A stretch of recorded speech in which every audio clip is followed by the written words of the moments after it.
Every year, millions of us sit down, draft our fantasy teams, buy the jerseys, and lock in on our predictions.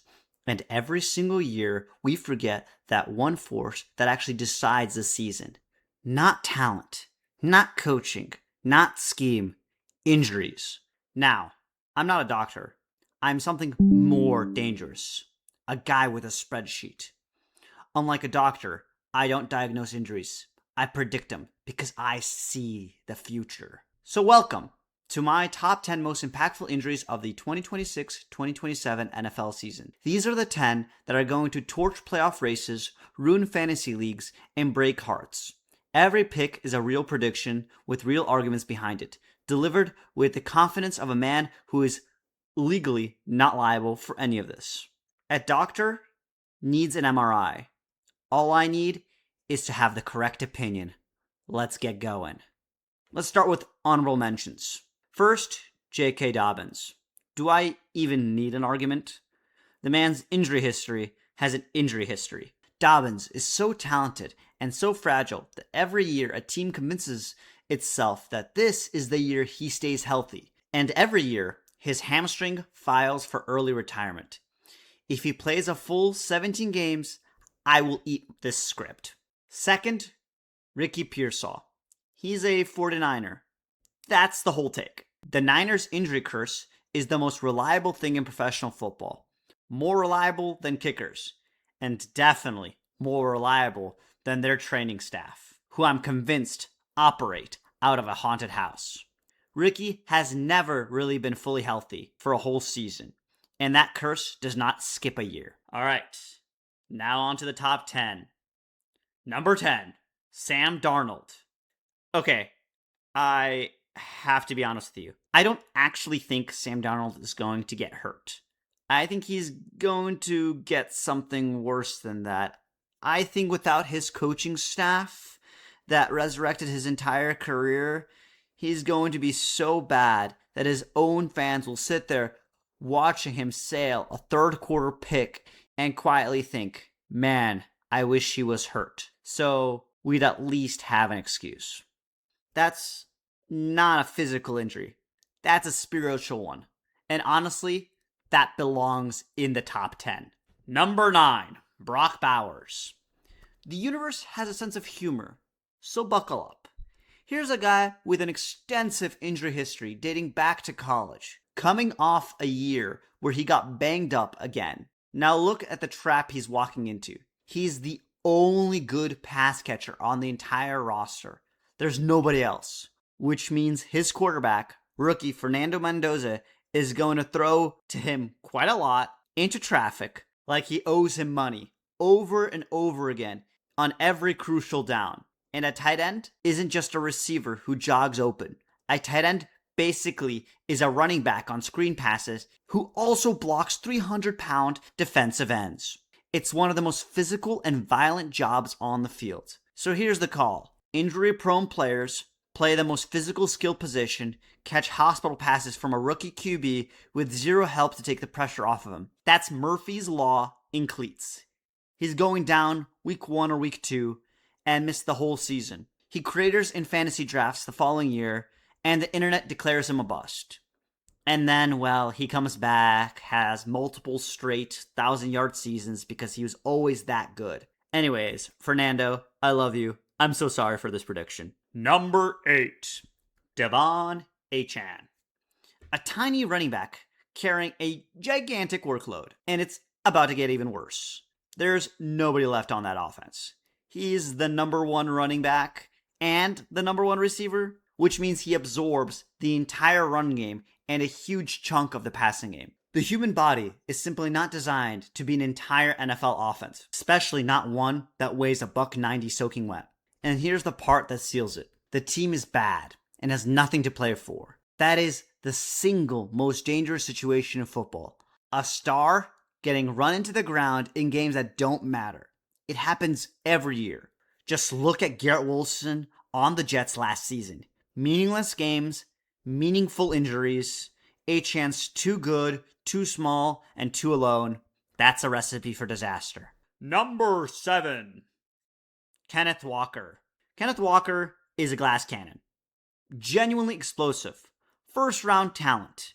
But every single time he gets a true full workload, his body taps out. And now he's a Kansas City Chief. Coming off my last video, where I spent a good chunk of time explaining why this signing was a trap, let me give you a quick recap. The Chiefs gave Walker a $45 million deal despite an injury history a mile long. And they did not bring in a receiving back safety net like a Kenneth Gainwell to take passing down hits. And now they're going to need him more than ever because Mahomes is coming off an ACL injury and they will want to lean on the run game. No backup plan, maximum workload, injury-prone profile. Murphy's Law doesn't even have to try on this one. I can see it right now. Week 8. Walker tries to hurdle a linebacker, instantly regrets it. And the beautiful part, Kansas City, I believe, will still get into the playoffs as a 6th or 7th seed because the football gods have a personal vendetta against the rest of us football fans. Number 6, Bijan Robinson. And I need to be clear, Bijan is a big dog, a legitimate elite, top of the league player. And that is precisely why he's on this list. His workload the last couple of years has already been enormous, and it's about to explode. Drake London is the only real weapon out there. No number 2, no number 3. And with Tyler Algier going in free agency, Bijan is now carrying the run game and the passing game by himself. Now here's my Falcons wrinkle. I think Tua ends up splitting quarterback duties with Michael Penix. Tua turned the ball over, throws hospital passes, and that's a fact. I watched it last year. The play Tyreek got hurt on was a classic lead him into the firing squad hospital ball. Now point that same quarterback to an overworked Bijan with no help around him besides Drake London, and I've got Bijan going down around week 12, right in the middle of bye week hell. Because, of course. Number 5, Bijan Robinson. No, this is not Bijan misspelled or mispronounced. And yes, they're appearing back-to-back on this list. Bijan Robinson Jr., he's Bijan's backup now. He gets hurt for 2 reasons. Reason 1, Murphy's Law. He goes down immediately after Bijan does because that's how the Falcons operate. They collapse and they get really unlucky. Reason 2, and this is a fun one, every fantasy manager who scooped him up the second Bijan got hurt, celebrating like they landed a league winner off the waiver wire. And yeah, he's gone, ripped away, RIP. The Falcons always find a new creative way to collapse. And this year, this is the method. Silver lining for Falcons fans. Going down actually gets them a high draft pick. This is how they finally get out of the weird left-hand quarterback situation. Sometimes the injury is the escape plan. Enjoy, Falcons fans. You finally will have a franchise QB after Matt Ryan. Number 4, Jahmyr Gibbs. Gibbs is an incredible chess piece. And here's the scary part. He's carried a massive workload every year and somehow hasn't gotten hurt. That's not durability. That's a bill that hasn't come due. And it's about to. David Montgomery is gone. So Gibbs absorbs even more of the load. And he's going to do it behind the worst offensive line in his entire career. Zoom out. NFC North is absolutely stacked. 4 good teams. And only so many playoff spots. Somebody good has to get left out. And I think it's going to be the Lions. Between the shaky defense and Gibbs finally breaking down, it's going to be them. I always said, when Detroit handed Jared Goff that massive contract, their whole thing would collapse. Because you can't pay $55 million to an average statuesque QB. Well, this is me doubling down. 2nd season in a row, the Lions missed the playoffs, and Gibbs' body is the big reason why. Number 3, Davante Adams. Okay, full disclosure. Every year I predict Davante Adams finally falls off and gets hurt. I've been doing it since the day he first landed with the Raiders. Every year, every single year, I have been dead wrong. I thought Jimmy Garoppolo would end up killing him. I thought the Raiders coaching staff would make him just shut down. It hasn't happened. So naturally, I'm going to double down again. This will not be the first year I skip my favorite tradition. I've got Davante Adams going down late in the season, right when his team needs him the absolute most. And it will be karma. Pure cosmic karma for the Rams passing on Malachi Lemon in the draft, letting him fall straight into the Eagles' lap, and letting Howie Roseman get away with it again. He can't keep getting away with this. Number 2. Back-to-back Rams, Blake Corum. The Rams' backup running back, who quietly put up a monster second year. The yards per carry were absurd, 5.0. He's clearly set to steal a real chunk of Kyren Williams' touches. So think about how perfect this is. Wouldn't it be just cinematic if Corum's got hurt, handed every one of those carries back to Kyren, and Kyren turned out to be a league winner? Now stack on top Davante Adams getting hurt, like I just talked about. All those touchdowns, all those 1-yard touchdowns going to Kyren. Somebody is winning their league off pure human suffering. And that will be me. Ha ha ha. But here's the actual football read underneath the jokes. The Rams had an elite, top of the league injury luck last season. Injury luck always regresses to the mean.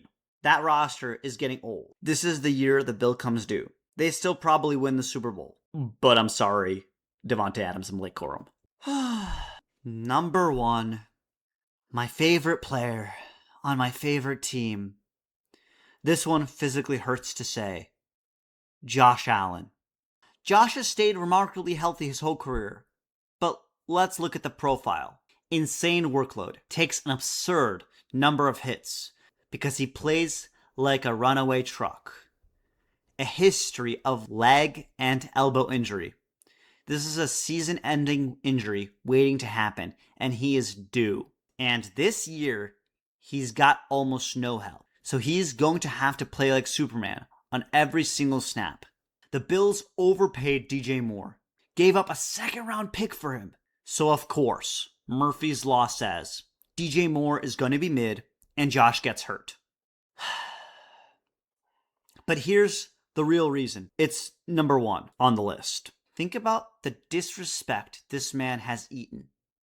They've called him a running back his first 2 years in the NFL. They said a rookie year CJ Stroud was better than Josh, a guy coming off of 3 straight 45 touchdown seasons, when Stroud barely cracked 20. They said a statue always hurt Joe Burrow was a better quarterback when he always had a better surrounding cast on offense. They said Lamar, coming off 2 injured years and only 29 touchdowns, was better than Josh Allen, coming off of 4 45 touchdown seasons back to back to back to back. They called Josh a playoff choker and ignored every ounce of context. But I realized something. Before Josh Allen is allowed to win the Super Bowl, the football gods demand the ultimate sacrifice. The ultimate disrespect. He has to get hurt. Miss the season. The whole world has to write him off. Every talking head has to say the Bills are cooked. And then, only then, he wins the Super Bowl and reminds everyone exactly who Superman is. This is my number 1. This is the prophecy. So there it is. 10 injuries, 3 teams collapse, and 2 accidental fantasy league winners. 1 spiritual injury and 1 broken heart. Do I want any of this to happen? Of course not. Will all of this happen exactly as I said? Obviously. I'm here to see the future with total confidence. If I nailed even 3 of these, come back in January and tell me I'm a wizard. Because I am one. If I whiffed on all 10 of these, this video never existed. Drop who you think got snubbed in the comments. Subscribe, because when this starts coming true, you're going to want to say you were here first.